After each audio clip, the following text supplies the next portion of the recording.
Testing, testing, testing.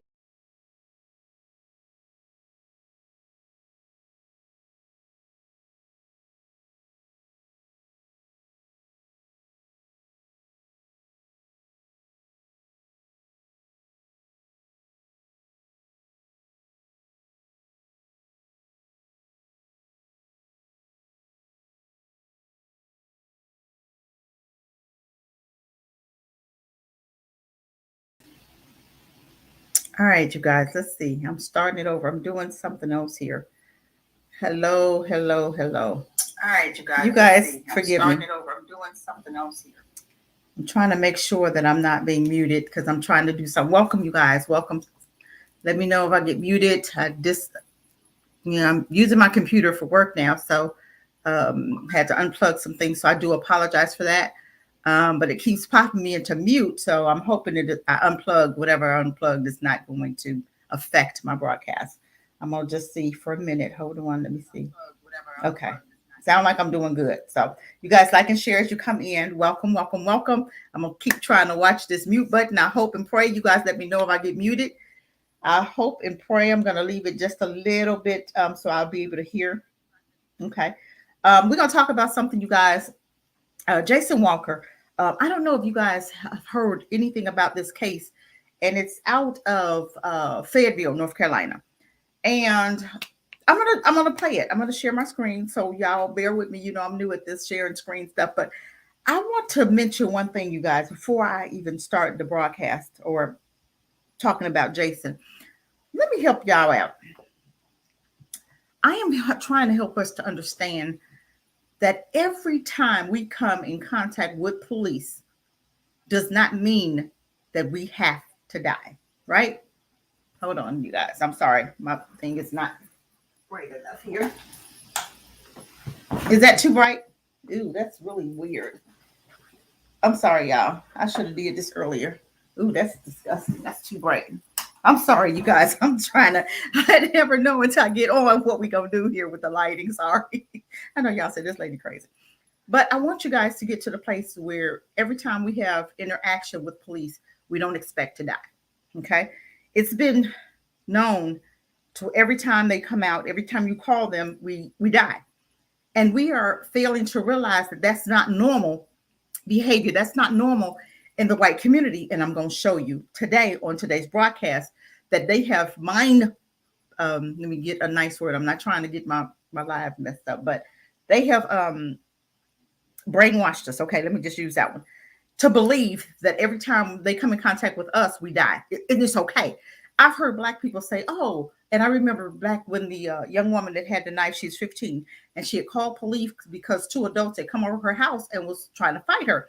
So she called police. So she did have a knife in her hand. And I heard so many Black folks saying, oh, she should have died because she had a knife in her hand.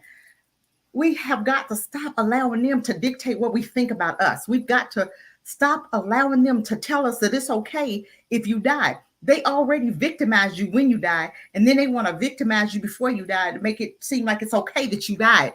It's not. It's not okay. But I'm going to help you to understand something. Let's talk about this Jason Walker. I'm going to share my screen. Hold on. Let me help me out, y'all, because you know I'm new at this, right? Help me out. But they have us believing that it's freaking okay every time we die. And it's not. Why? Why? I don't want to die every time. I want to be able to call them and get some help here. Right? Let me share my screen a little bit. Let me see if I did it right or not. Okay, but I just want to hear a little bit about this. Hold on. And this fella here was having some problems with police. And am I sharing my screen? Hold on, let me see. Okay, I think I am. Yeah. Y'all bear with me now because I'm new at this now. Y'all bear it. Hang in there. Hang in there. Fayetteville man. Okay. Let's go there. We're going to talk about my brother. Fayetteville man killed by off-duty police. Okay, off-duty cop was shot in the back, says attorney Ben Crump. Okay, you know I don't like to mess with Ben Crump too much, but I just want us to read a little bit about our brother. Civil rights attorney Benjamin Crump announced that he will be representing the family of 37-year-old Jason Walker, a black man, he said, was shot in the back.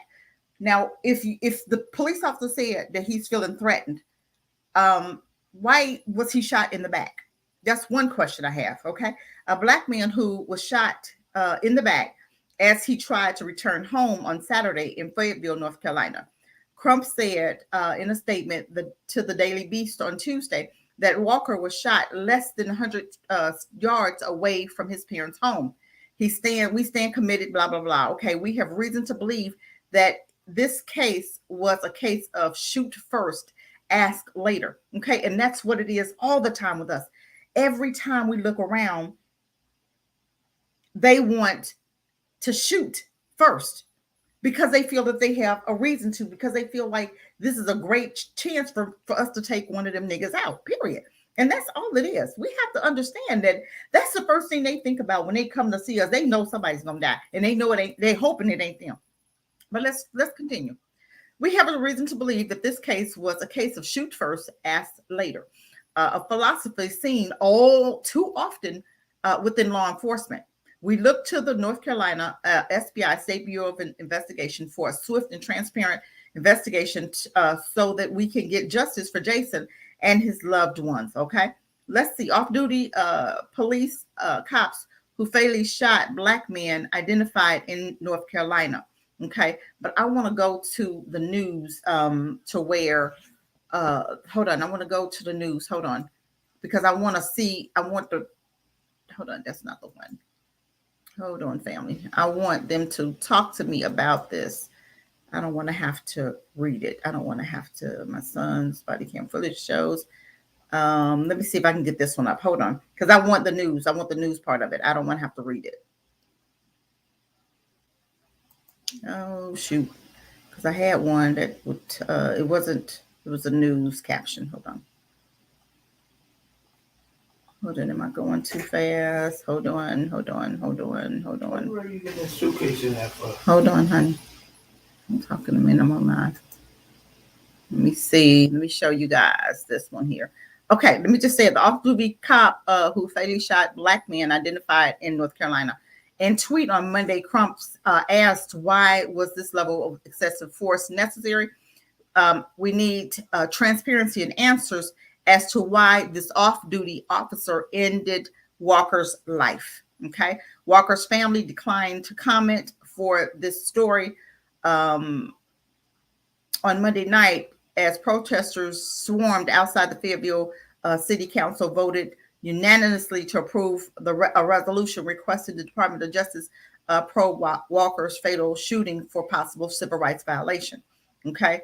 But I still want to see the video, okay? It was a video connected to the story, but hold on, I'm going to find it if you guys give me a few minutes because I want to see what happened, but I don't want it to be, I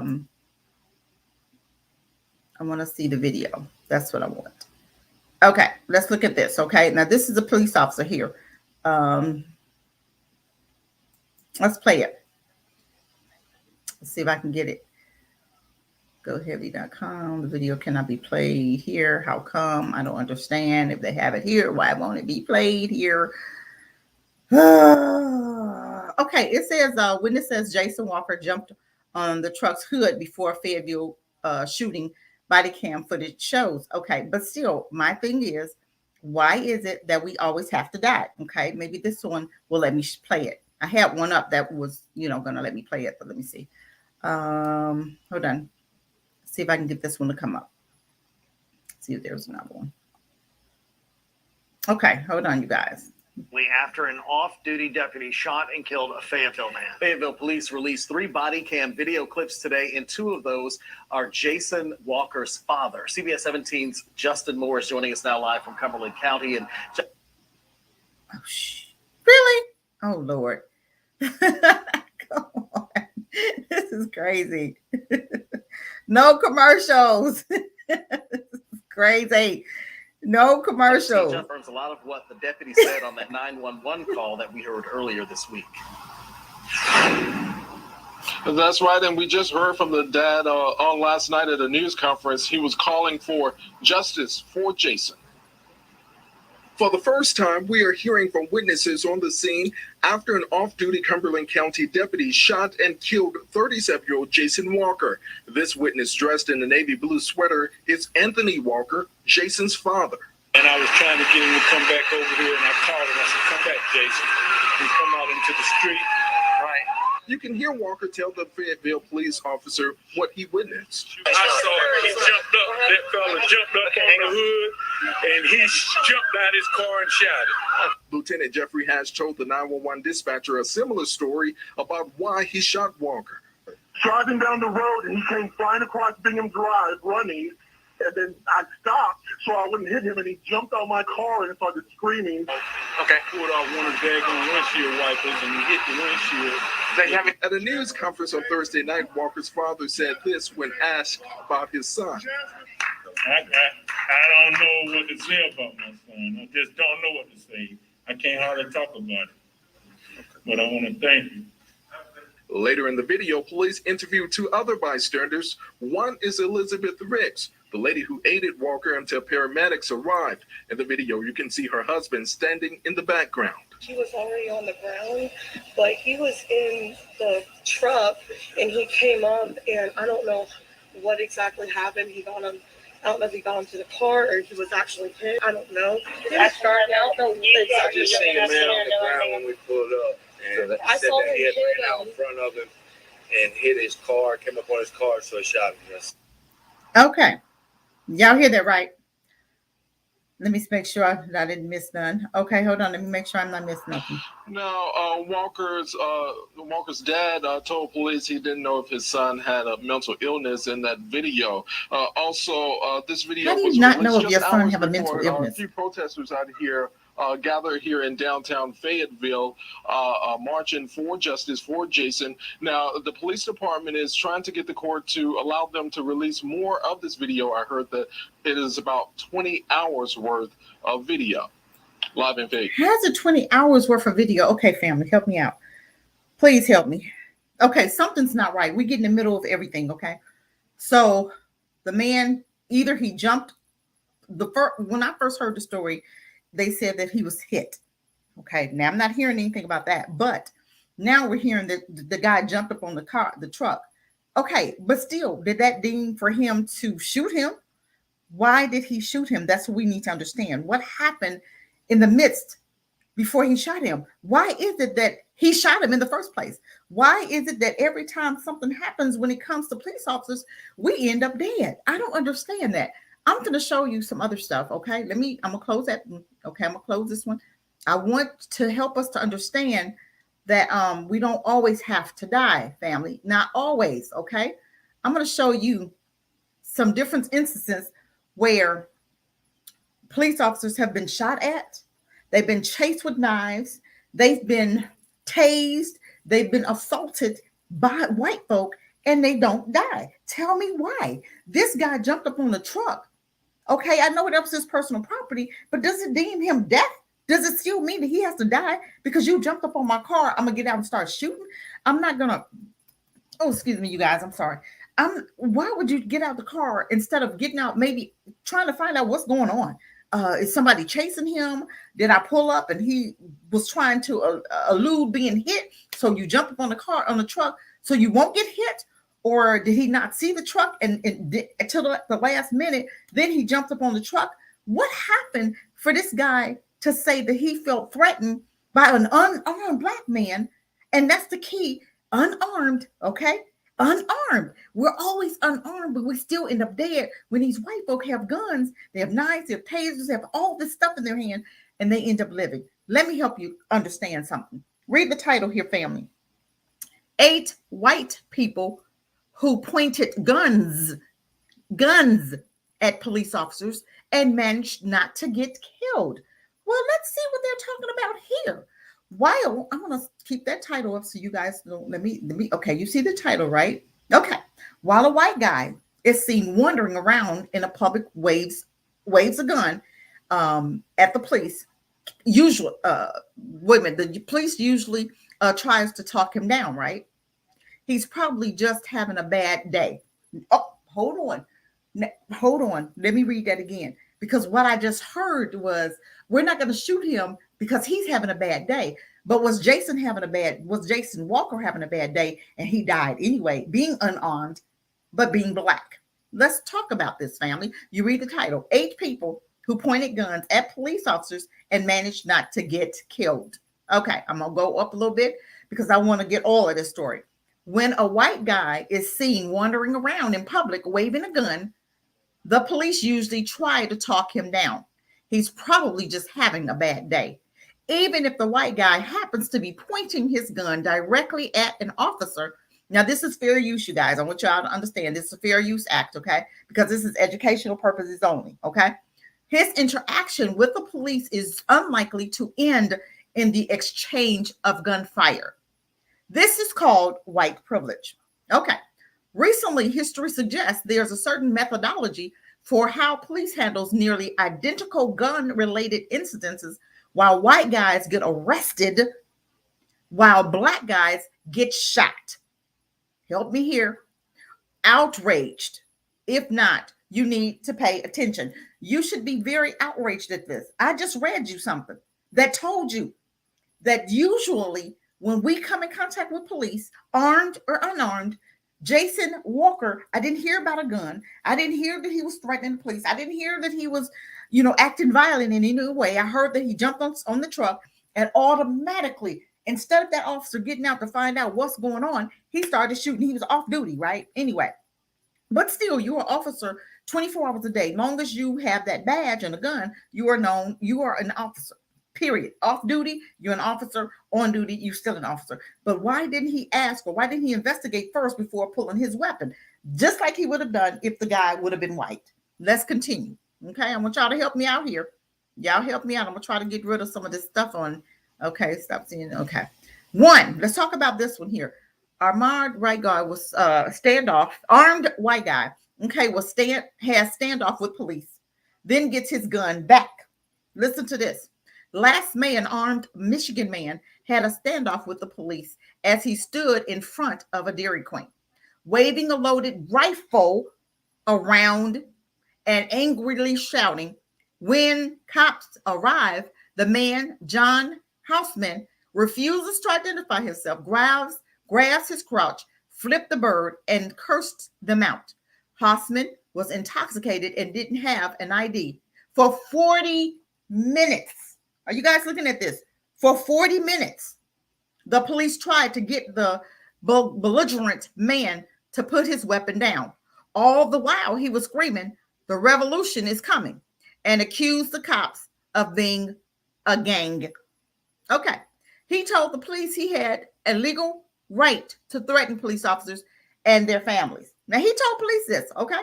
Come on, he told police that.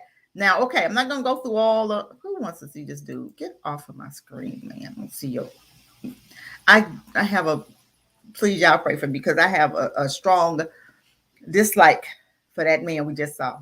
A strong dislike. I mean, every day, I'm not going to tell you what I say every night about him. But anyway, so the man goes on and has a conversation with police about, I have a right to... this is my First Amendment right. Then the police officer says, no, it's not. You can't swear. The man starts swearing. The police, that's incorrect. And they go back and forth, right? They go back and forth. When Hausman refused a breathalyzer test, officers decided not to give him his gun back. Okay. Instead, he was told to come to the police station and claim it the next day. Okay. He did, and his gun was safely returned. Okay, but hold on now. This guy was swinging the gun. Okay, he's flinging the gun, right? He banishing the gun, right? But the police officers never felt threatened when a white guy, banishes a gun. But you feel threatened when black guys, unarmed, jump on top of your truck with no weapon and you end up dead. Now, this guy had a whole gun, but he didn't end up dead. Tell me why. Okay, that's one. Let's do another one. Now, you see the video. You can't even get to the video, right? Okay, that's what they do when it comes to them. Okay, let's do another one. Number 2, white guy points a gun at police officers and children do an hour-long standoff. Come on. How long was the standoff? How long was the standoff? How long was the standoff? Okay. The standoff was for an hour. In August, a San Diego man got out of his parked car with a loaded 9mm pistol and proceeded to point it at police officers and small children who were playing in a local park. The police proceeded to spend the next hour. How long did I say? Did I say a minute? The next hour, right? Trying to talk the man, Lance Tamoyo, whatever, into putting down his weapon. Can you guess the race of this man? Can you guess? That's right, he was white. What was he doing? He was pointing a gun, a loaded 9mm pistol at the police and at some children, right? How was it that he lived? Oh, I forgot, because he's white. Oh, please forgive me for thinking that he was supposed to die. But I can think my own is supposed to die, who jumps on top of a truck, unarmed, and ended up dead. What was the threat? Because he jumped on top of your truck? Like, I'm going to say it again. Was he maybe at the last minute saw the truck and jumped up on the truck because he didn't want to get hit? Or was he running from somebody or something in danger and jumped up on the truck because he was running into the street? Come on, we got to figure some. But did the officer bother to try to figure this out? No, he did not. He thought, well, you know what? This is a great time to shoot me one. And that's what he did. But we don't look at it like that. We always come up with the conclusion that he should have died. Let's continue on with this story. Okay. Terrified children were forced to hide in the bathroom, Tomoko rushed toward the officers with his weapon pointed at them and at a police helicopter flying overhead. Listen, eventually an officer shot Toko once in the stomach to put him down.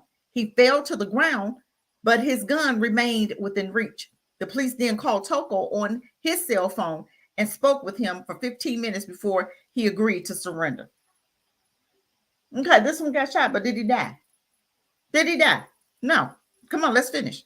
He was arrested. What did I say? Did I say he died?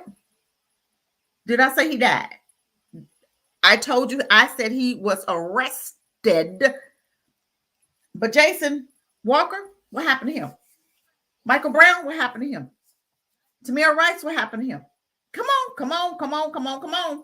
These are all unarmed men, black men. Tamir was 12. He had a play gun. Okay, let's finish. He was arrested and charged with exhibiting a firearm in the presence of a peace officers. In the presence of peace officers. You have to understand how they word stuff. If it had been me or my son, he would have been dead. I would have been dead because I'm black and I was banishing a weapon. And they came out with, well, she had, or he had a felony and he had misdemeanors and he never paid his parking tickets. So I guess you're trying to tell us that we deserve to die. When they shoot and kill us unarmed, we deserved it. And I've heard black people say the same thing. Oh, you deserve to die. She deserved, what was the little girl's name? Bryant, right? Ma'Khia Bryant. Remember her? She was 15. She had a knife. Police officer drove up. She had a knife on these two girls and she was actually fighting, right? The police, instead of tasing her, he shot her 4 times in the back. 4, not 1, 4 times in the back and killed her. She was 15. And I heard black folks saying, oh, she should have died. She had a knife in her hand. Really? I don't want to hear, let me tell y'all, I don't want to hear not another black person say that. When I'm reading to you, with these white folk with guns in hand, they still get to live. This man was not only pointed to police, he was pointed to some children too. And he still lived. Okay, let's go on. Now, guess what? Video. You can't get the video, right? No video. Okay.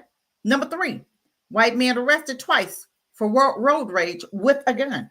Okay, can we get this video? I wonder if this video will work for us. No, I think that's not.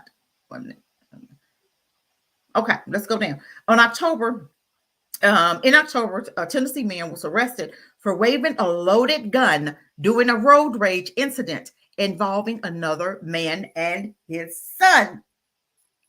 E.J. Watson confronted the pair when they came to a stop, excited exited his vehicle with his pistol tucked in the front of his pants and was very belligerent, cursing and making derogatory remarks. Come on here, help me out, y'all.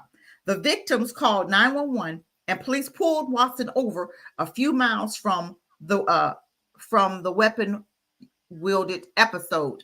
Okay, his car was littered with empty beer cans as well as a loaded Smith & Wesson revolver. That's a gun for people that don't know. Watson refused to exit his vehicle and had to be physically removed. Only 3 months earlier, how many months earlier? 3 months earlier, he was arrested for what? A separate drunken road rage incident. So he's done this before, right? He's banished his weapon before people and not been charged. He wasn't charged this time. Let's go on. Good thing for Watson, he was white. Otherwise, he might have not lived that day. He might not have lived through that day if he wasn't. But it's okay. We say it's okay too. But when they're black, they should have died. Black folk, if this man had been black folk would say, oh, he should have died because he had a gun in his hand. I've heard it. I've heard y'all say it. If you coming in, family, like and share for me. Like and share, please. Like and share. Hit the bell.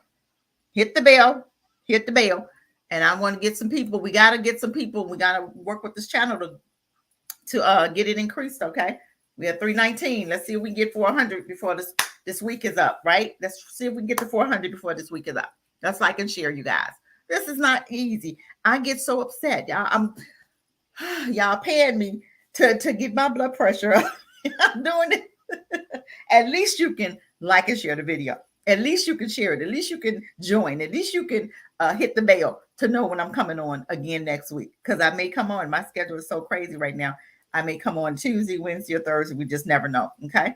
But let's go. Let's continue. Now, this is number 3. 3 white guys, right? So far.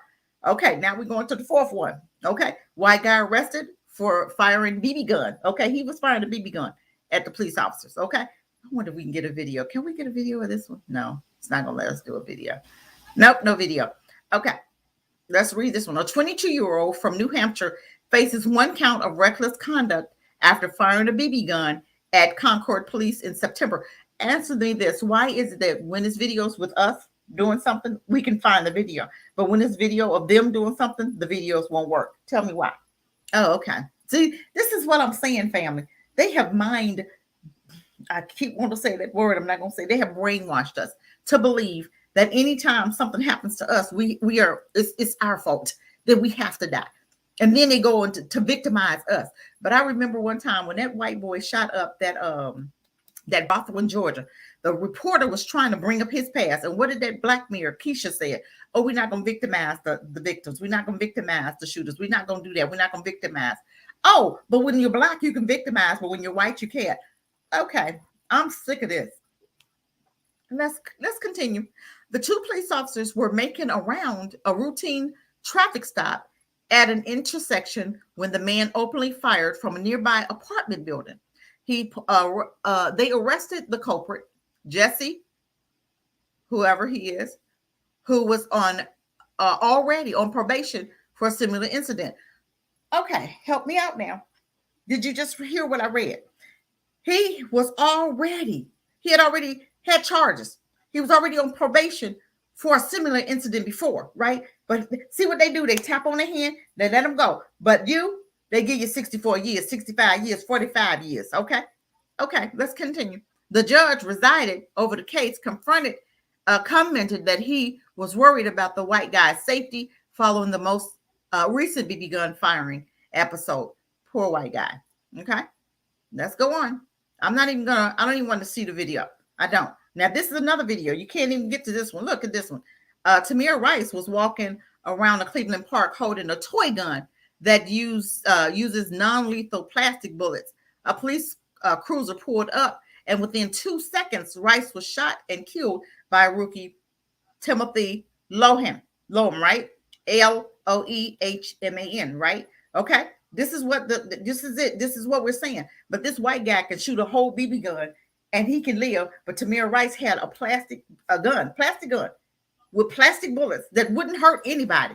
And he's dead. He was 12. He was a child playing with a toy gun. So now we can't buy our kids toy guns. Well, now I wouldn't, but I'm just saying the guns were made, right, for our children to play with. But now we can't even buy a toy gun for our children because a police officer gonna think a 12-year-old has a real gun. But who buys their children real guns all the time? And we don't ever hear about them driving up to their house shooting their 12-year-old white babies, do they? But they're gonna shoot our 12-year-old black babies for a toy gun. Okay, let me just keep on. Now, so you can't get the videos when it's white boys, right? Okay, let me just keep on. Now, number 5, 2 white men. Okay, 2. We're talking about 2 this time. 2 white men shoot up Walmarts with BB guns and live to tell the tale. Yes, they lived. There was a BB gun, but still, Tamir Rice had a plastic gun. He had a fake gun, plastic bullets, 12, and he's dead, black.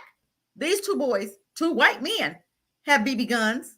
The last guy had a BB gun and lived. Let's talk about it. 2 Idaho men were taken into custody after shooting up a Walmart with a BB gun. Both were intoxicated. They walked into the Post Falls Walmart and proceeded to remove BB guns from boxes. Now they didn't open the box. They didn't open up the box. Loaded took out the BB gun, loaded the BB gun with BBs, and now they shooting up Walmart in the store. Okay, shooting up the place before loading one and firing it 4 times while in the store. Walmart security contacted police saying the 2 men started shooting the gun in the store and made comments that they were going to shoot the store up.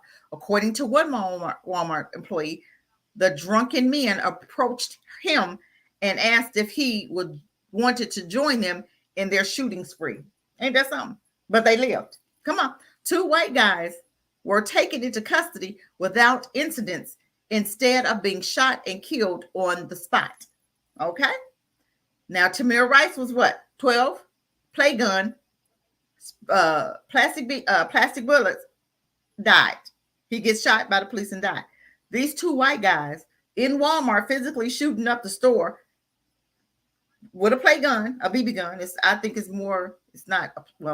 kind of a play gun, but you can still get hurt by a BB gun. But the cops come, they don't get arrested, and they're allowed to live, right? Okay. However, on August 5th, John Crawford III was shooting at a Walmart in Daytona, Ohio, when he picked a BB gun rifle, was shopping. I'm sorry, hold on. Remember this one, you guys. John Crawford was shopping at a Walmart in Daytona, Ohio, when he picked a BB gun rifle off the shelf from the sporting goods section. As he walked around the store, fiddling with the gun and talking on his cell phone, another shopper called police to report a black man carrying an AR-15 assault rifle. The shopper told police that Crawford looked like he was going to go violently. Going to go violently.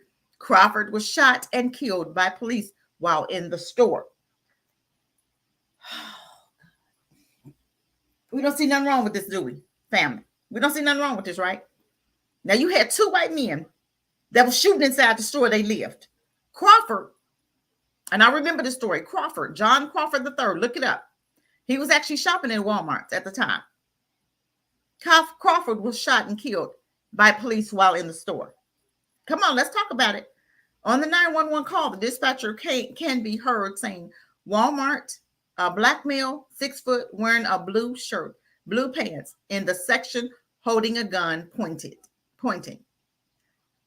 There you have it. In 2 incidents involved men carrying BB guns in the same chain store. The white men were arrested and the black man was killed. Do we see what's the problem here? Are we understanding this? I'm tired of black folks saying, oh, they deserve to die. Okay, the guy in Walmart who had the BB gun when police came, did he deserve to die? But the white boys didn't? Why? What's the difference? Oh, you feel threatened by the black man carrying a BB gun. You feel threatened by a 12-year-old carrying a plastic gun with plastic bullets, but you didn't feel threatened by these 2 white boys shooting up, white men shooting up the Walmarts, or the other one banishing a weapon at the police and the children, but you didn't feel threatened then, right? Oh, okay. Let's continue. Now that's number 5, right? Okay. That's going. But hold on. Let's see. We might can see the video of this one. Let's see the video. Come on. Let me show you the video on this one. John Crawford III shooting, Walmart surveillance video released.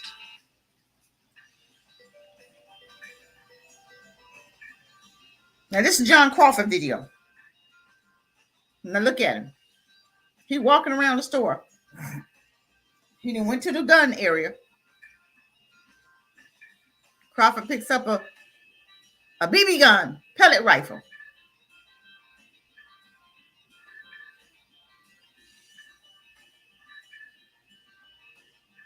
Are we looking at this?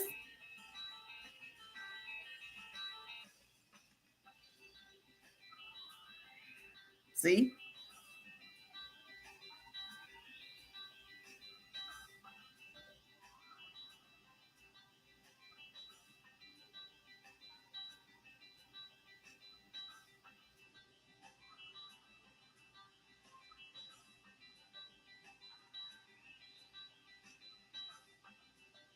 Okay, we're still watching.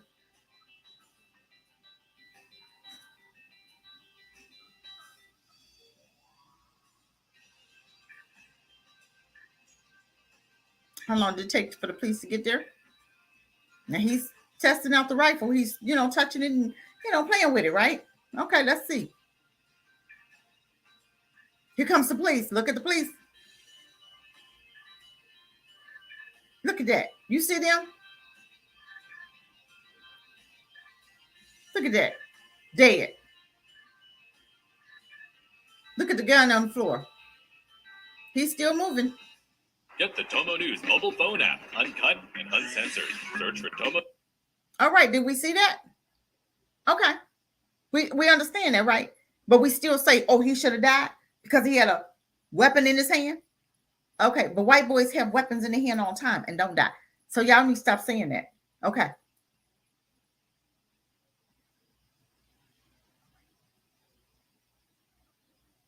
Trying to see what's going on. Like and share, family. Like and share. White guys arrested after pointing guns at Pennsylvania police officers. Did you hear that?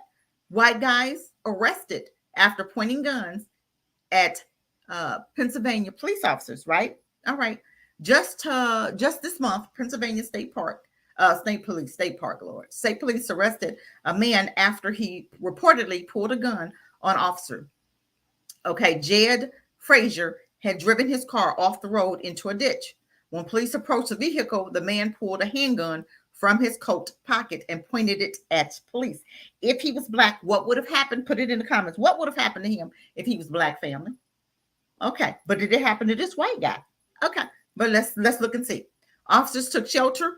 Oh, they took shelter. Oh, they can do stuff the right way when you're white, but you can't do it the same way when you're black. Tell me why. What's the difference? This stuff should be looked at across the board, nationwide, globally. This stuff right here should be looked at. Why is it when black folk can do it, you die? White folk do it, you live. Let's talk about this. Officers took shelter and tried to talk the man into dropping his loaded weapon, not BB gun, loaded weapon. Finally, the police broke the window of his car, extricated the man, and arrested him. All without firing a shot. I'm going to let that sit there for just 1 minute. I want us to think about this. You want to guess what color he was? What color was he? White. But we keep saying it's okay.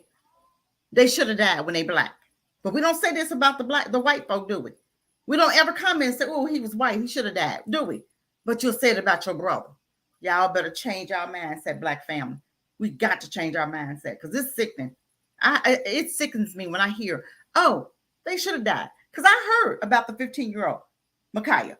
Oh, yeah, I read the comments. She should have died. She was dumb. She had a weapon in her hand. She was all this crazy stuff. I said, boy, they got y'all brainwashed to believe that it's okay to kill y'all, that y'all deserve to die.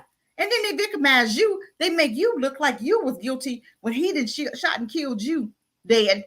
And then they want to go in your past. But did they go in Derek Chauvin's past? No, they went in George Floyd's past, didn't they? When he was on George Floyd's neck. But did they go and tell you that Derek Chauvin had did this before to a 14-year-old? Did they even mention his past? Any?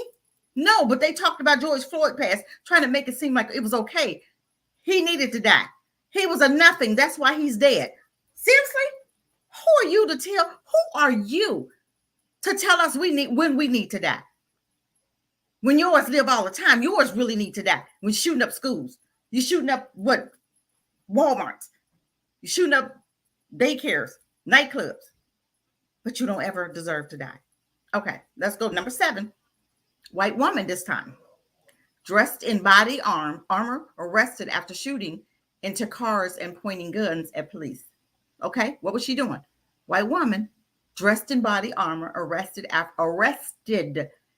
didn't hear any of these men dying. Any of these white folk die? Okay, I'm gonna show you her video. Her video is okay. We're gonna show you her video. Okay, she was arrested after shooting into cars and pointing guns at police. Okay, it's not just white guys who get all the privilege. Sometimes white women do as well. Just before the new year in Tennessee, a woman was arrested after driving around shooting at passerbys, leading police on a chase and pointing her gun at an officer. 2 people were at a single stop sign when Julia Shields pulled up in a sedan and fired shots into their vehicle, hitting and disabling the radiator. Okay, a rash of 911 calls reported Shields pointing her firearms at people as she passed and firing at another vehicle. In the same area, once cops arrived, she led them on a short chase. Fortunately for Shields, she was white and was arrested without incident. Let's look at this one, family. First, a woman dressed in body armor drove around Chattanooga shooting at people the day after Christmas. 45-year-old Julia Shields. 45. Look like she's 95. Attempted murder. 2 victims say they were at a stop sign when they were shot at. Shields led a police chase on Hicks and Pike and reportedly pointed her gun at an officer. Police found her in her car at the parking lot of Stewart Heights Baptist Church. She's set to appear in court January 5th. Okay, did we hear that? But she lived, right? She pointed. Okay, let's go back up there. She was arrested after shooting into cars and pointing guns at police, right? Okay. All right, she lived. Now let's go. Number 8, white man arrested after pointing gun. What was he doing again? Pointing a gun at who? At Phoenix Fire Department. Firefighters doing hours-long standoff. Hours-long standoff. Okay. This one's mentally disturbed, so I guess he gets to live. But Black folk don't have mentally disturbed days. We don't get to have a mental illness day. Dealing with the traumas of these Americas, right? We don't ever get to have a bad day. We don't ever get to have a bad day. We don't ever get to be mentally ill. What? For having a bad day. In these Americas, going through all this trauma that we go through every day. Every day we go through hell in these Americas.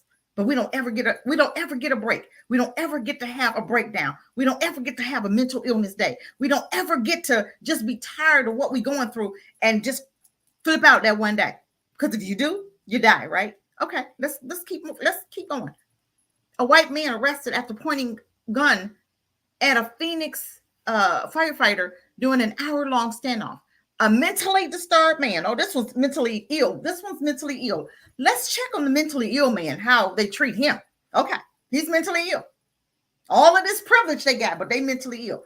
Okay, let's see. A mentally disturbed white man was arrested in Phoenix after pointing a gun at firefighters during an hour-long standoff.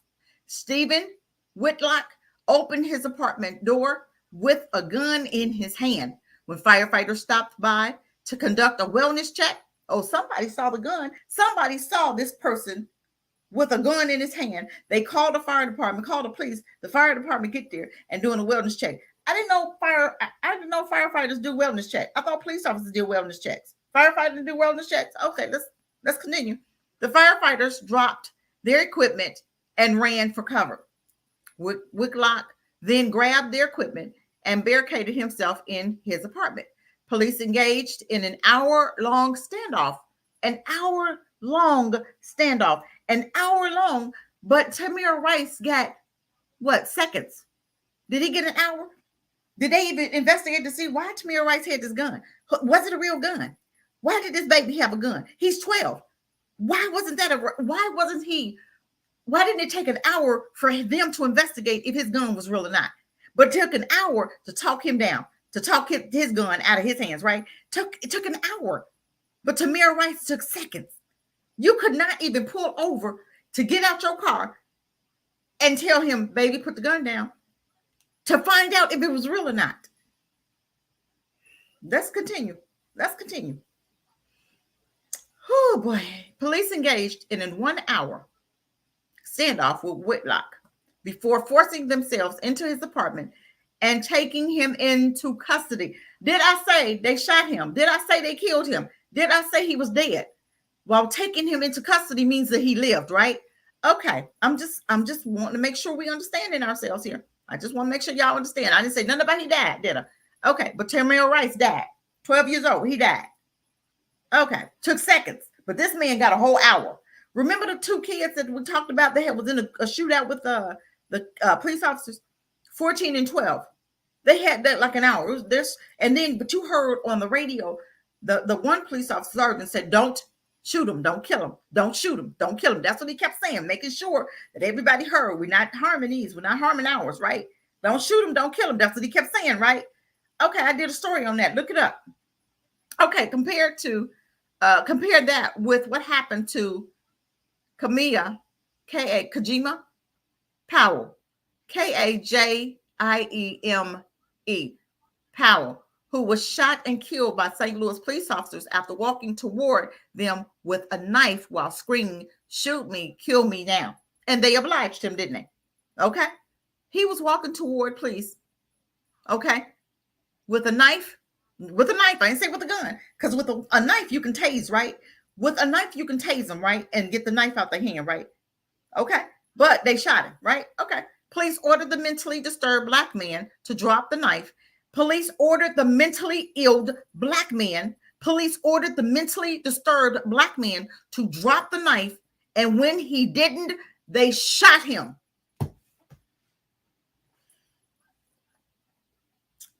So much for trying to talk him down, huh? So much for taking an hour to talk him down. They talked the white man down, took an hour. But this black man, it took what? 5 minutes? Okay. They got an hour for a white man, but no time for a black. Okay. As long as the there go my words again. Perpetrator is black. Officers can shoot first and then ask questions later. That seems like what they do when it comes to us.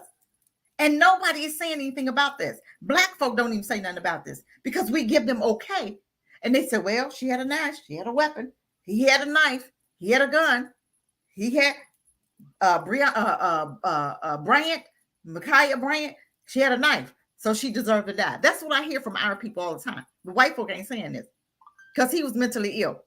Okay, let me just go back up there. White man arrested after pointing a gun at the fire department. They didn't say he pointed at the police, but the police said he pointed at him, right? Okay, mentally disturbed white man was arrested. Mentally disturbed white man was arrested. But let's go back down here and see what happened to the police. Ordered the mentally disturbed black man to drop the knife. And when he didn't, they shot him. Does anybody see anything wrong with this? Nobody see anything wrong with this, right? Okay, that's number what? Let's keep on. Let's keep on. Okay, that's Pop telling us there's more. Okay, now that was number what? 8. Okay, let's see if we can find any more. Do we have any more? No? Okay, hold on. Let's get done with that one. Okay, that's 8 of them. Okay, let's go. We're not done yet. Hold on. I want y'all to see. Hold on. Let's see what's going on here. Okay, let's see. What's this one? That's this one. Hold on. Let me see. Let me see this one. Men carrying a knife arrested outside White House after threat. Okay, did we read that right? Okay, let's see. But I remember a young woman that was driving her car toward the barricade. She was on the one-way street heading toward a barricade in DC. They opened fire on her. She was black. Okay, let's look at this one. Washington, a man carrying a knife was arrested outside the White House. He was arrested. A man carrying a knife. He was outside the White House after he told the U.S. Secret Service officers that he was there to kill who? The president. I'm reading. Don't get mad at the messenger. Get mad at the message. Come on here. Let's read a little bit of this. Roger Hepcap, 25, was arrested Saturday afternoon on a charge of making threats to do bodily harm. Okay, the Metropolitan Police Department said. Hedgepath approached a Secret Service officer who was patrolling outside the White House and said he was there to assassinate Donald Trump. This was when Donald Trump, and I have a knife to do it with. Now he's a dummy, according to the police report obtained by the Associated Press. Police found 3.5-inch knife. I'm sorry. This dummy had a knife. He going to kill the president with a knife. Okay, y'all, I'm done. I can't deal with you. I cannot with them. I cannot. He had a 3.5-inch knife on his left hip, and Hedgepath also had an empty pistol holder on his right hip. That's what he said. I'm gonna see if I can replay this video. Let's see if this is a video. No? Okay, never mind, y'all. Forget. Oh, Lord, I done got off the thing. Oh, Lord, I don't want to see this one now. Hold on, y'all. I'm sorry. We're going to get off of that one. I didn't want to see that woman. I want to see Grandma. Going off, Grandma. Okay, let's see. Okay. Hedgepath was taken into custody and brought to the hospital for mental health evaluation. Okay. Police said officers also impounded his vehicle. A telephone number listed for Hedgepath in public records rang unanswered on Sunday. Okay, blah, blah, blah. We don't want to hear. Okay.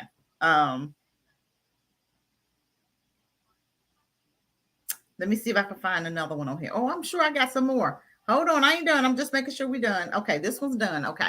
I want to show you one more and then I'm going to be done, family. I just want to help y'all to understand that when these officers do what they do, trust me, white violent folk who are taken into custody with loving care by police. Remember, I did a story on that. Remember? I want to show you something. Let me help you out here. Hold on. Let me show you this one here. Let me show you something here. Let me do this one. Let's see. What is this one? Okay, we're going to close this one up. Now, these are the incidences. These are the ones that was doing harm to police and killed people, and they still get taken into custody with no problem. Okay, they don't end up dying. They don't get shot. They just get to be taken into custody. You know, that man flat tire in front of the house. Honey, I'm on live. Thank you. God, my husband, I tell you. Okay, let's do this one. Okay, hold on. I want to get the one that I wanted. 36. Okay, that one. I don't care about this one. I want to read this one to you. Okay. Hold on. Now, this one did a double murder. This man right here, he did a double murder. Okay. Let me just read just a little bit about that one. The incident in West Hollywood came nearly 2 weeks after a suspect double murder who was also accused of a range of other violent crimes was safely taken into custody without the police resorting to any violence, let alone lethal force. Okay. Peter I'm not even gonna try to pronounce his name, was arrested in Maryland 6 days after he allegedly killed a 62-year-old man with a machete, held another man hostage, stole the hostage's gun and vehicle, killed a former classmate, kidnapped the former classmate's girlfriend in her car in Connecticut. Okay, now this is him. That's him. But he lived. He got to do all of that and lived, right?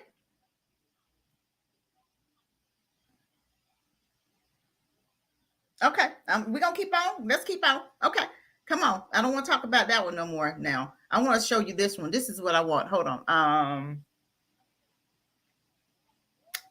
Hold on. This is one that Benjamin Moody. Is that the one? Okay, this is the one I want right here. Look, family, come on. This is a good one. This one is a life-changing one right here.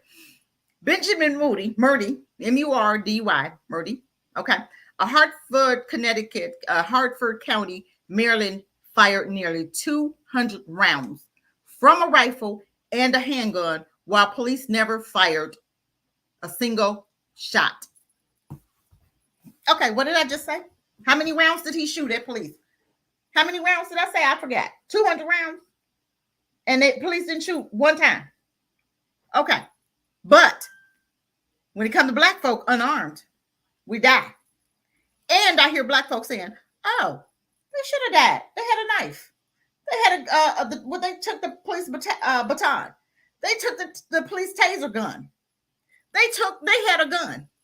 It doesn't matter. Do you understand that? It doesn't matter what white folk have in their hand, they end up living.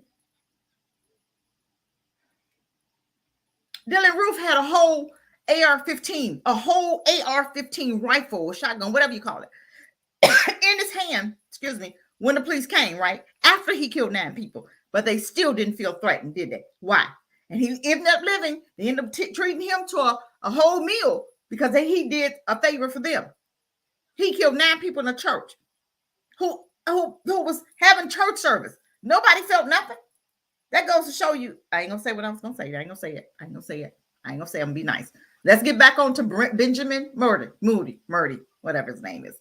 Okay. They said he shot nearly 200 rounds from a rifle and a handgun while police never fired a single shot. After an hour and a half standoff. Did you hear that? Okay. All right. I don't see no story, but I just wanted to show you that. Let me see. And then guess what they said? They said, we're familiar with him. Okay. Hartford County Sheriff Jeffrey G-A-H-L-E-R. Okay. He's been the subject of a couple of protective orders from a previous relationship. And then I took from the current one. I'm just saying, this man, see, what I'm saying is they can do stuff over and over and over. Just like the police, the sheriff deputy said, this man is nothing new with him. We're familiar with him. A lot of these white boys is doing this stuff over and over and over. They're familiar with them. And they never get it. I remember reading one case, I wish I could find it, of the white boy. He came before the judge. And this was like, oh God, he had a rap sheet so long. It just don't even make no sense to start reading off his charges. And he burned the neighbor's house. Okay. Didn't get any charges. He came and burned his mom's house. No charges. He ended up, but each time he went before the judge and they slapped him on his wrist and let him go. Okay. Mentally ill. So now he finally burned up the whole family, killed everybody. And now they want to send him to jail. But guess what? What are we creating when we don't do something? When you don't spank a child, what do you create? When you have a child that's continuously getting in trouble, if you don't check that behavior, what happens? They continue on with the behavior until you check it, right?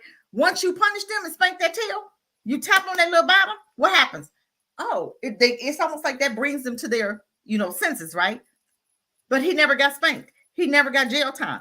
So they're creating tyranny.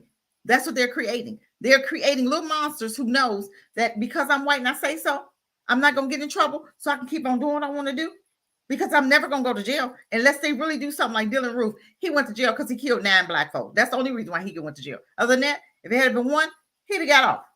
Okay, just like I'm just watching the Emmett Till movie right last night. Yes, I was getting upset and I went to bed mad. I did, because I'm not at the trial yet. I'm at when they came into the uncle's house. And I'm so mad at the uncle because you allowed them to come and get your nephew, and you didn't say nothing. You didn't put up no fight. You did nothing. You just, yes, master, go ahead. And yeah. Oh, that movie was so disgusting to me, but it is on, is it Netflix or might be on Hulu? I think might be Hulu, I think. I don't know. One of them, Hulu, Netflix, or Prime Time. I don't know which one, but I was watching it last night, and I'm telling you what, it just upset me so, because I don't understand how the uncle would allow This, he had a shotgun, a couple shotguns, and you had some big boys in the house. But my thing is, you got people that could have fought for that boy, and you just did nothing. I'm gonna tell you what, you wouldn't come to my house to get nobody out of my house to do anything to them. That man had weapons there. He had other kids, bigger boys, like 16, 17, 18-year-old that could have handled their business. Yes, they may have come in and killed the whole family, but guess what? I'm gonna die trying to save mine. I'm just not gonna let you come in my house without a fight, and you're gonna take my babies out of their bed and go and do what they did to Emmett Till. That part right there just blows my mind, how your uncle, the blood relative, you promised that mom that you was going to take care of him, and you allowed somebody to come in. How do you live with yourself after knowing that you was such a wimp, such a punk that you couldn't even fight for your own family? Who does that? Who don't fight for their family? That just behooves me. I don't understand stuff like that. I don't know. Okay. What'd she do? Let me see what she did, Serena. A Florida woman accused of 2 separate violent felonies, one of which 20-year-old admitted to being too high on cocaine to remember. Okay. Despite the clear threat to the safety of the arresting officers. Okay.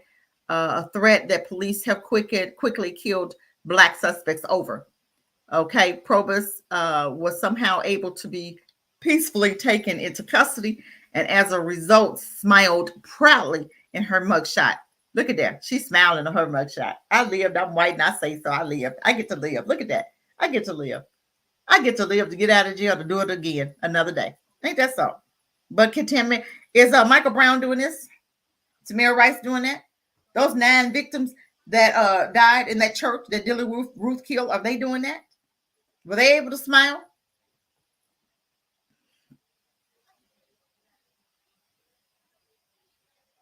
I got another one for you. I'm just going to say, okay, hold on.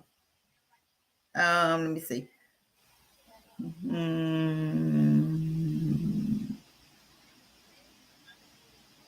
Okay, hold on. I'm going to get another one. Hold on. Let me see. Parked his truck in front of the Library of Congress and threatened to blow up 2 city blocks. Listen at this one. Okay, here he is. Let me just see. Can I play this one? Hold on. Okay, let's read this. Let's look at this one. Let's see if I can get this one to play for me. If you blow my truck up, man, hey, it's on you, Joe. I'm ready to die for cause. And brother, you said if you could do anything to save one life, you said you'd do it. Well, you got a chance. I want to go home Sunday. I want to go home and see my wife. And he will. They don't never. We're living in a free country, Joe. Die for nothing. Choice yours. If you want to shoot me. Look what he holding in his hand, y'all. And take the chance of blowing up 2.5 city blocks. Because that toolbox is full. Ammonium nitrate. It's full. Ain't that something? Look at him. Damn diabolical devil. I don't want to die, Joe. I want to go home. Oh, he don't want to die, but you got a bomb in your truck. Okay, let me help you out here. Let me see. Okay, Floyd Ray Roseberry was his name. A North Carolina parked in his pickup truck in front of the Library of Congress and threatened to blow up 2 city blocks in Washington, D.C. on August 20th. Roseberry had propane tank in his truck vehicle, and he posted a live video on Facebook demanding to speak to President Joe Biden, or else he would set off bombs he said he had placed in the truck. Capitol Police took the threat seriously enough to evacuate local homes during the hours-long standoff before authorities were able to apprehend Roseberry, okay, without resorting to using lethal force. According to the suspect, we threatened violence during an hour-long standoff that put the public at risk, okay? Didn't even have to use lethal force with him. Instead, Roseberry will be able to have his day in court to defend himself with whatever charges. Since none were immediately announced, he faces for his threat of committing a violent act, a felony property, no less. There were no reports that Roseberry sustained any injuries during his appearance over otherwise peaceful arrest. Peaceful arrest. Peaceful arrest. Okay. Let's see what Jeffrey Nichols did. Okay. A white man who shot and killed 2 police officers. Oh, hold on here. Let me look at, okay, look at him. Look at here. Look at here. Okay, let's see. Did he die? I'm looking at him, so he must didn't, right? Okay, let's see that. I'm almost done, family. Almost done. Okay, look at Jeffrey Nichols. Jeffrey Nichols, a white man, shot and killed 2 police officers and injured a city worker in Texas before he was able to be safely, what did I say? Safely? Did I say he died? Safely apprehended. Safely apprehended without law enforcement resorting to using lethal force. Okay, let's talk about Jeffrey. This is him. That's Jeffrey Nichols. Look at him. He did something. Okay, he did what? Let me read it again. Jeffrey Nichols, a white man, shot and killed 2 police officers and injured a city worker in Texas before he was able to be safely apprehended without law enforcement resorting to using lethal force. Okay, I'm just saying.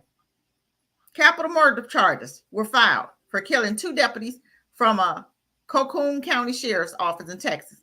They engaged in a shootout with Nichols after the 28-year-old fled as the deputies responded to a complaint about a dog. A dog. They died about a dog. They died over his best friend.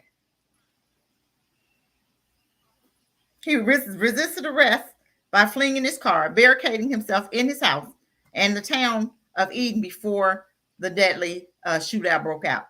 Eden ultimately convinced Nichols to surrender after about 30 minutes. Okay, so they're not dying. These people, now this one here, look at this one. Oh, what did he do? How many people he killed? That's the one that shot up that brothel in Georgia where the Asians were. This is him. What's his name? Robert Aaron Long. Okay, that's him. Did he die? He lived, right? Okay. I'm just saying. Bowling alley gunman in Rockville, Illinois. Okay. His name is Duke Webb. What did he do? Duke Webb killed 3 people and injured 3 others in a shooting at a bowling alley December 26 in Rockville, Illinois. Webb is an active duty member of the U.S. Army who is 37 years old, who was not subjected to lethal force and was instead able to be taken safely into custody. Wow. Did you see? What color is he? Okay. Did they say he died? No, he shot up the bowling alley and still live, right? Okay, let me see. Hold on. Let me go back to this one. Hold on. I want to go back to him. A suspect, white supremacist named Robert Aaron Long, was arrested for allegedly going on a deadly shootout spree at multiple Asian parlors in the metro. Then you know they were sex brothels at a metro Atlanta area, leaving at least 8 people dead. 6 of them were Asian women. There was no motive for the shooting immediately announced, but the killing came as a report of whatever. We already know that's not. But you know, he killed 8 and lived. Okay. I'm just saying, y'all. Y'all telling me these people need to die. I'm saying black folk need to die. But these white folk, they apprehended and they arrested them and they, being able to live another day. But black folk do something and you die just looking. You die with a plastic gun in your hand. You die with a BB gun in your hand. You die with a toy gun within seconds. But these people, they're taking an hour to talk them down. But immediately shooting, killing you dead when it comes to black folk. But we're okay with that because they had a gun in their hand. They had a toy gun in their hand and they deserve to die. They had a knife in their hand. They deserve to die. They had a taser in their hand. They deserve to die. But when it comes to white folk, they killing 9 folk, 9 people in a church, 9 Asians in a business, in a brothel. But they ended up living, right? Okay, help me out. Okay, this one drove into a group of protesters, right, in New York. Look at her. She lives, okay? Enjoyed the privilege. This is Kathleen Castillo. She enjoyed the privilege of being arrested and charged with reckless endangerment for speeding her car through a group of Black Lives Matter protesters and hospitalized 6 people. However, despite the severity of her actions, that considered these circumstances carry heavy political and racial implications, a 52-year-old white woman was still able to be released on her own recognizance without having to pay any bail. If you was black, she was black, she'd still be in jail. Okay, let's just keep on. Okay, one more, and then I'm done. Okay, Brad Purcell, demoted former Trump campaign manager. Okay, let's go. Brad who? P-A-R Purcell. Okay, what did he do? Let's see. According to the Miami Herald, Purcell's wife told police her husband had recently become violent and even showed them bruises on her body. Fort Lauderdale police detective wrote in his incident report, noticed several large size contusions on both her arms, her cheek, and forehead. The report also stated that she told the detectives Brad Purcell hit her. Okay, allegedly coupled with the 10 guns police confiscated from the home will probably result in some kind of violence. The suspect was black, but Purcell, who stands at a 6.8, wasn't even charged with a crime, let alone arrested. Okay, who was this brick? Oh, okay, we already know who this was. This was the one that shot Breonna, right? Taylor, right? Okay, we're not even gonna go with him. I don't care what he did. Okay, look at this. Thomas Kinkworthy, accused of killing black cops, killing of a black cop, shooting another. Okay, updated mugshot of Jeff Thomas. Look at this. Look at that right there. Oh my God, Jesus, these devils! I tell you. Updated mugshot of Thomas Kinsworth, charged with murdering of Officer Tamiris Bowen. Okay, let's see. Okay, he shot an officer and he still lives. I'm just saying. But y'all tell me it's okay for us to die, right? But they ain't dying, and it's okay for them not to die. Okay, Thomas was arrested August 30th, one day after he allegedly shot 2 police officers in St. Louis, killing 1.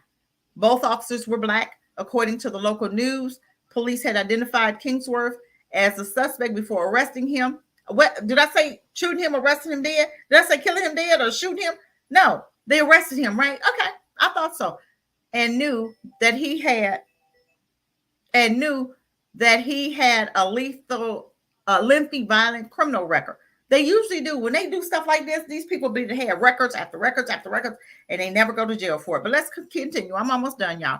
Including offenses for shooting during a road rage incident. Still, law enforcement managed to capture him alive without firing a single shot. The latter of which seems to be protocol for police officers when searching for black suspects, according to accused of murdering civilians, let alone police officers. Okay, Dalton Peter allegedly shot a cop and another man. Who is this? Okay, who is this? Dalton Peters, right? Okay, what did he do? Potter. That's Dalton Potter. What did he do? Let's read it. Blue alert issued for Dalton Potter, age 29. Porter is suspected of shooting. They always say suspect, allegedly, right? Shooting a Wheatfield County Sheriff officer duty overnight. Last known to be on foot on Interstate 75 at the Whitfield-Gordon County line. Potter is considered to be armed and dangerous. Call 911. Okay, let's see. But he lives. Okay, Dalton Potter was not only wanted for larceny and theft of more than $2,500 in Texas, but he also allegedly shot a cop during a traffic stop in Georgia, and then shot another man days later. How's he getting away with all this stuff? Still, somehow, police were able to arrest him without firing off a single shot or employing a deadly restraint while attempting to detain him. No one was injured. Okay, no one was injured. It says no one was injured in the arrest. But if he had been black, I'm done. I just wanted you guys. Now here's, oh Lord, I'm trying not to keep on going. Okay, let me see. White officers physically attacking officer. Let's see what happens. Thinking about Jacob Blake right now, sure seems like white people get the benefit of the doubt when engaging with the police. Okay, now let's look at this. This is the last one you got. I think this one is fighting an officer. Let's see. Let's talk about this one. Look at them. He fighting with the officer. Pick him up. Pick him up. Look at that. Stop resisting. Stop resisting. But he got his hand on the weapon, though. He was still damn. He got his taser. Look at him. Stop resisting. Okay. Stop resisting. Did he point? Did he shoot? Did he do anything? But if he was black, he'd have been dead, right? Y'all see this? He lived though. Did y'all hold on? Did y'all see the hold on? Did y'all see the beginning? That's what I want to see. Y'all see the beginning, right? Is he fighting with the police officer? Pick him up. Pick him up. Did you see that? Stop resisting. Stop resisting. He got his hand on his gun, right? But he said, okay. Look at that. What he got in his hand, y'all? Did he use it? Did he use it? Did he use it? Okay. I'm done. I'm done. This is what I'm saying. This unidentified white man, they couldn't even have the decency to identify this man. This unidentified white man assaulted a police officer in public and was still somehow able to avoid being tased. He had his hands on the officer and still wasn't tased or shot, let alone shot to death by the police. At one point, the cop gestured like he was going to use his taser, but he ultimately decided against it. The cop never once used his actual gun. Now, think about that. What would have happened if that suspect was black? Let's think about Jacob Blake. Let's think about him. Remember, he was walking away from the officer. He was walking away and got shot how many times in the back, y'all? How many times did Jacob Blake get shot? 7 times. The boy is paralyzed. The man is paralyzed.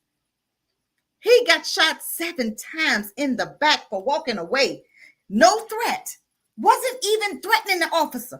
He was just saying, I'm walking away. I'm done. I'm stopped. And Jacob Blake stopped to stop a fight, didn't he? He stopped to stop a fight. And when the police got there, he said, I'm going to walk away. Police got there. They looked at him. They started questioning him. Jacob Blake said, I ain't got nothing to do with it. I'm done. What happened? Jacob Blake walked away and got shot 7 times in the back. 7. He tried to kill him. I don't know how he didn't die. Got shot 7 times in the back, y'all. Okay? We're going to talk about this creep. Okay? I'm just trying to see.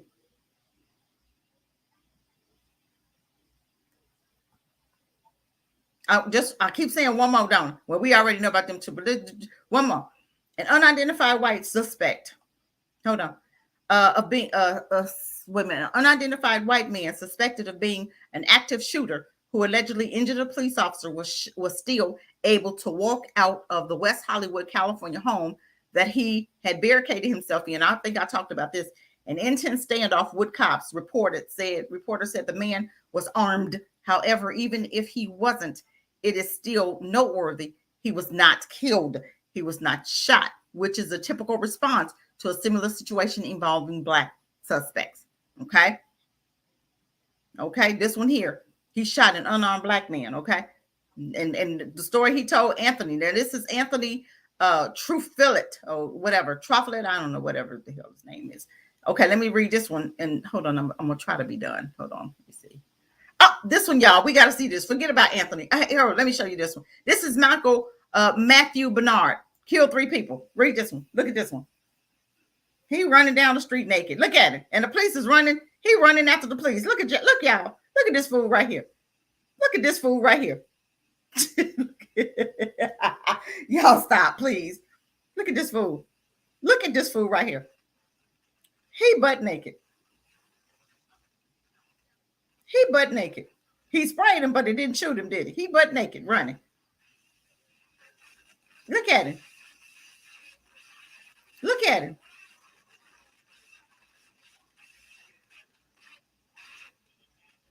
Look at him. Now he's assaulting somebody. Look at him. Look at him.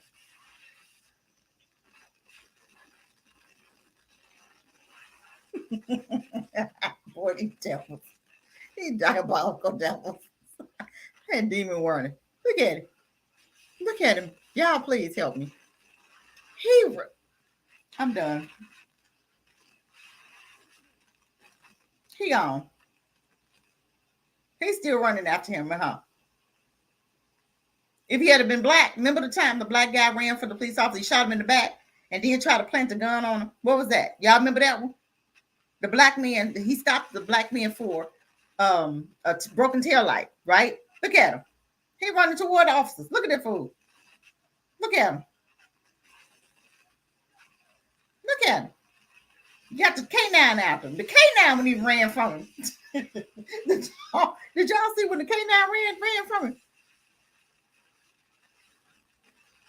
I'm just saying, y'all. Look at this. Look at this.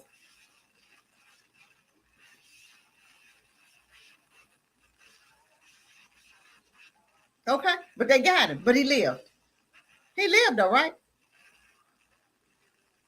Okay. I'm just saying. It's almost done, y'all. Hold on. It's almost done. This is Matthew Bernard. Matthew Bernard killed 3 people. He was 19. 19. But he lived. Okay, hold on. I just want y'all to see this. Matthew Bernard, 19-year-old, shot and killed 2 women and a child in Pittsylvania County, Virginia. Bernard, who was naked and armed. Did y'all hear me? He was naked and armed with a rifle. Also choked a church caretaker and chased a police officer.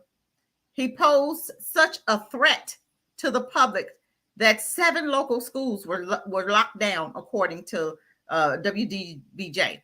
Yet somehow police found a way to de-escalate the situation without resorting to the type of lethal force cops often really rely on when confronting black suspects accused of far less. I'm just saying. I ain't gonna show no more. I'm done, I think. What is this one? I'm gonna see. Oh, I may not be done. Let me check to see what this one is.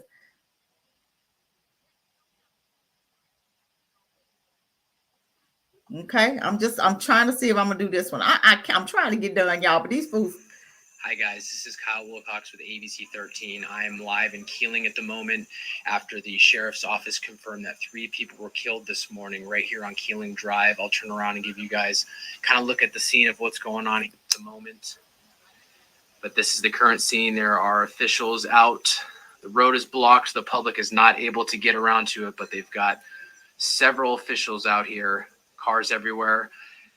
And the information that we have from the sheriff's office at the moment is that the call came in around 8 o'clock this morning of a neighbor had found a body lying in the driveway. Now, and after a sweep, once they got out and checked out, they found an additional 2 bodies inside, 2 females and unfortunately a small child as well. And according to Pittsylvania County Public Safety, they're saying the suspect is 19-year-old Matthew Bernard, and he is on the run and considered. Okay, that was the one that we saw with Matthew Bernard. Matthew Bernard getting down, okay? And the man strangled, pistol whipped a woman before firing on police officers, police said. Just want to see this one, and then I will be done, I promise you. I promise. I didn't mean to go this long, but I just want to, I'm trying to get us to change our attitudes. Hold on. Okay, you see the man, they arrested him, right? Okay, you don't see them violently throwing him to the ground. You don't see them tasing him. You don't see them doing anything different to the young man. They just, there he is there. They pulling him out of the house and they're arresting him, taking him to the car. And he's not being dragged. He's not being beat. He's not being spit on. They're not cussing him out. They're not being loud with him. And he pistol whipped a woman before firing on police officers. Okay. Now see, they taking him, nothing. Didn't know nothing happened to him, right? Let's see what happened. Okay. Mark Bosey, 31, a New Cumberland County, Pittsburgh, strangled and pistol whipped a woman and fired nearly 50 shots at police. Nonetheless, he was still peacefully arrested and seen in handcuffs with a confident smile on his face. Watch the clip above. Okay, we already watched it. Now there's more. There's so much more. Okay, but I'm not going to show any more because I didn't want to make this long. Just like this one here with Patrick Cruz, El Paso Mall mass shooting suspect. Okay, you remember him? Okay, this was alleged wrote a racist manifesto before killing at least 18 people on Saturday's shooting at the mall in El Paso. The suspect's white male was safely taken into custody. He was safely taken after shooting and killing 18 people. Okay, at least 18 people. Okay, but he lived. This is what I'm saying, family. This is what's bothering me. I'm gonna stop sharing right now because I want y'all to see me. I'm done. Okay, I didn't want to make this a long video. You know, I hate making it too long, but I just want you guys to get to the point where we are not saying that it's okay that we die. Stop saying that. We don't have to say that. We don't have to do that. I don't know who this person is in my thread, but I'm sick of them. Okay, y'all go to the white folk page and act the fool. You ain't got to come over here act the fool. But my thing is, we have been saying it. They have a brainwash that it's okay when we die. And we've been saying it's okay. So they'll continue to let us die because they're saying, oh, it's okay. They're going to agree with us anyway. So we can keep doing our thing. And that's what we do. They keep doing their thing with us, right? Because we allow it. We'll say, oh, it's okay. They had a gun. They had a weapon. They had this. They had that. It doesn't matter. Stop saying that. They have weapons all the time and live. But nobody says anything. There's a movie coming out, and I'm gonna try to pull it up, you guys. There's a movie coming up, and I'm gonna try to share one more time, you guys. There is a movie, and I'm hoping that I could pull it up, and it's talking about crimes being brought against America. Okay, let me see. Hold on, I want to show it to you. I want to show you. I'm going to share my screen one more time. You guys, I know. I said I was done, but I want to show you this movie that's coming out. And this is Crimes Against America. Because you guys are going to enjoy this one. Hold on. Let me see, which one can I get? And it's going to be on 45, ABC 45, you guys. And it's coming on February the 26th, if I'm not mistaken. And it's a very good friend of my husband, and he's in the movie. And he sent me these clips because I guess he know I'm going to show it. He know I'm going to share it. But I want you guys to see. And it's called The Ebony Black. This is the movie. Okay, this is the movie that it's called. But this is the movie that's coming on. And I'm going to show you one of the clips here, if I can. Okay, let me see. Okay. Oh, shoot. Let me see. Get the black mind right.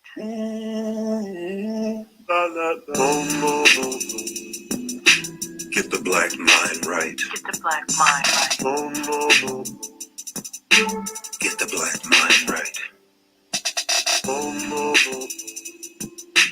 Get the black mind right. Get the black mind right. What's up, everybody out there? This is your brother Sharif on Get the Black Mind Right. And today I got a special guest, my brother Jeffrey X, in the building. Thank you for having me, brother. Man, you're doing some strong, powerful things. Hey, man, this is what we're here for. This is part of the movie. Got some questions for you. Well, I'm ready to answer. All right, well, we're going to start this off. We're going to start light. We're going to get heavy today, okay? All right, so let me ask you this. First of all, I'm done after this one, I you are the lead attorney in this case against America. I am. Oh, man, that's a big undertaking, brother. It is. All right, so why are you not suing the states? Why are you suing America? This is the movie that's coming up. Again, thank you for having me. And let me answer that for you. If we break a law, the states come after us. But if the state breaks a law, the federal government, the United States of America, should hold them accountable. We don't hold the states accountable, but we hold the one accountable for allowing the law to be broken, and that is America. Wow. So I want to be clear on this. So you and your colleagues are not holding the states accountable, but you're holding American government accountable.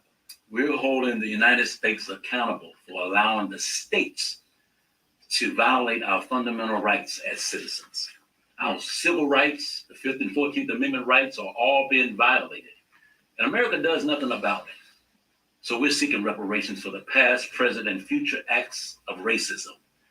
The denial of equal citizenship, the denial of equal protection by the law, the denial of due process. So wait, this argument been presented like numerous times. What makes this different? Well, they were asking for something, but we're charging them with something. We're charging them with neglect, with conspiracy, for supporting systemic racism. Almost done. And not returning back the land that they took from the freed slaves in 400 years of us catching hell, brother. Man, I find it hard to believe that, this case actually made it this far. Do your homework. Educate yourself, all right? That's it. And then you'll change your mind. So let me ask you this. What does it feel like to take on United States of America by yourself? We're not by ourselves, brother. We have the support of the people. And I personally feel like we're being guided by the spirit of those who came before us. Right. Wow, when it was told that we were taking America before the courts, I received a visit from 2 of Malcolm's daughters. One of them said that our father is smiling down upon you and your team, and that his vision and his reality has come full circle through our partners. The other daughter handed me an envelope with some of his personal notes in it. And she said that our father will be more than happy for you to have these. Almost done. And brother, let me tell you something. For a man that didn't have any college education, we were blown away about how detailed and how insightful his notes were. Wow. Oh man, and his team was impressive. That's how I built my team. We were just blown away, left us in awe. Wow. That whole thing is just super powerful. Powerful. But look, I support you. Almost. My team supports you. Black America supports you. Thank you. Man, please come back. I will. I'll let her have you. Thank you for having me. And bring some of that reparation money with you when you come back.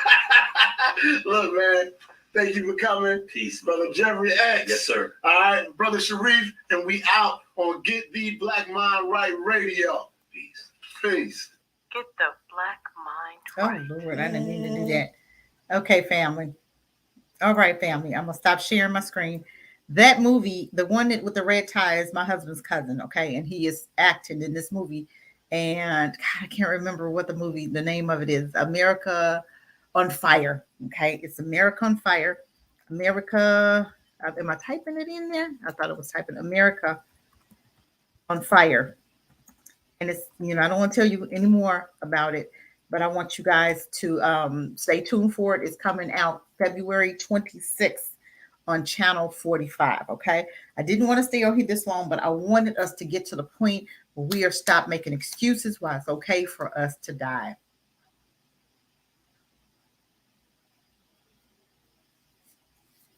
Okay. I want you to, I want us to change our mindset. And you heard the song, Get the Black Mind Right. Get the Black Mind Right. Get the Black Mind Right. Get the Black Mind Right. Okay, that's what I want you to do, family.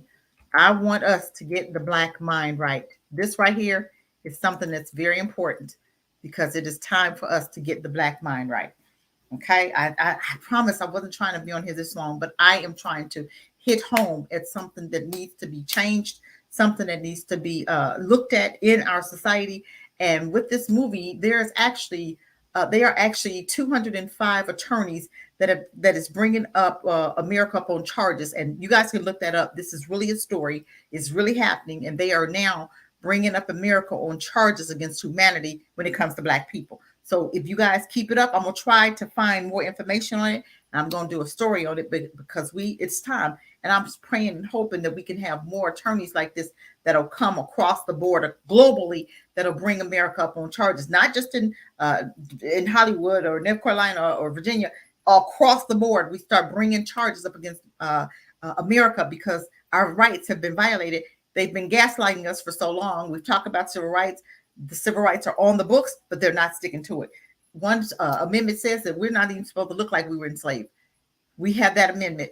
They're gaslighting. It's written, but they use it for other people. They use it for the Mexicans. They use it for the Asians. They use it for the hunchback. What Dr. Claude Anderson said, they use that for everybody but Black people. It's called gaslighting. And that's what America has done. They've gaslighted us from the beginning, and we've allowed them to. Now, enough is enough. I am not going to be on here long. I'm done. What you say, Wilbur? Your mind is right and ready. But all my friends and family are stuck. Wilbur, I don't know how we going to. You know what? I have come to the conclusion that we won't get everybody. We are going to get the ones that want to go, and we're going to go and do what we need to do. Boyce Watkins introduced us to a Black lady that was that is running for Kentucky, something in Kentucky, the DA or something. But my thing is, my question to him was, all Black folk, all kinfolk, all skin folk and kinfolk, okay? Everybody look like us. The ones that I know ain't our friends. And that's what we have to understand. Go on her Facebook page and see who's hanging around her, who's mostly on her Facebook page. Daniel Cameron, a lot of white folks was on his page. His wife is white. So we, of course, didn't expect him to stick up for Black people, right? But we voted him in. Why would you vote for somebody whose background is white? That's all that was on his page. White folk, white folk, white folk. His wife is white. That's Mitch McConnell's daughter, granddaughter, something. But he married her. He's a Black man. So why would we think he's going to fight for Black folk? And a lot of Black people that are running for these offices, they're not for Black people. So let's stop putting them in office too. But we are going to start voting locally. And that's the only way.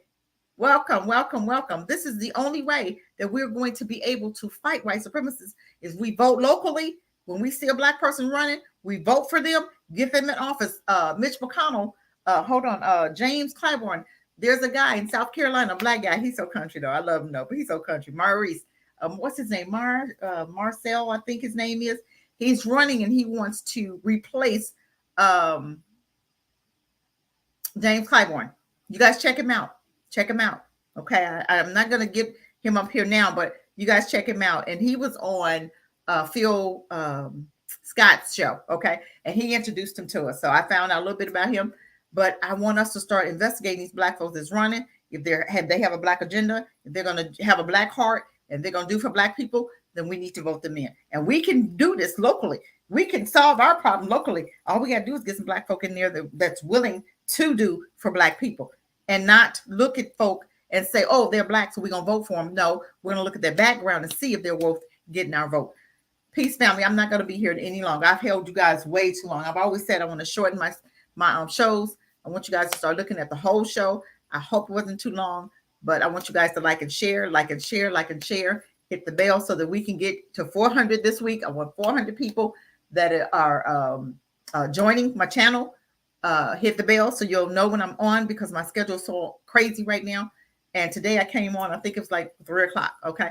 But you guys, I want you guys to let's get our minds right. Let's start thinking like we're supposed to. And I know we won't get everybody. We can't get everybody. But the ones that we get, we're going to roll with what we know. But 2/3 of Black folk are dying now. I've had more people, I don't know what's going on with Christmas. More people died of heart attack and blood clots over the last month. And we all know what it's from. But most people say, oh, we trusted the government and you trusted them with your life. And some did make it. One guy I know was 40 years old. He took the shot. He was supposed to go back for a second shot and didn't make it. So thank you, Wilbur. Thank you. But I just don't like, because people, our mind, we can only handle so much. And I don't want to be on here too long, but I appreciate everybody who's joining, everybody that came through for us. Thank you. And we're going to see you next week. Don't ask me what day. We're going to see you next week. Okay. Peace, family, and take care.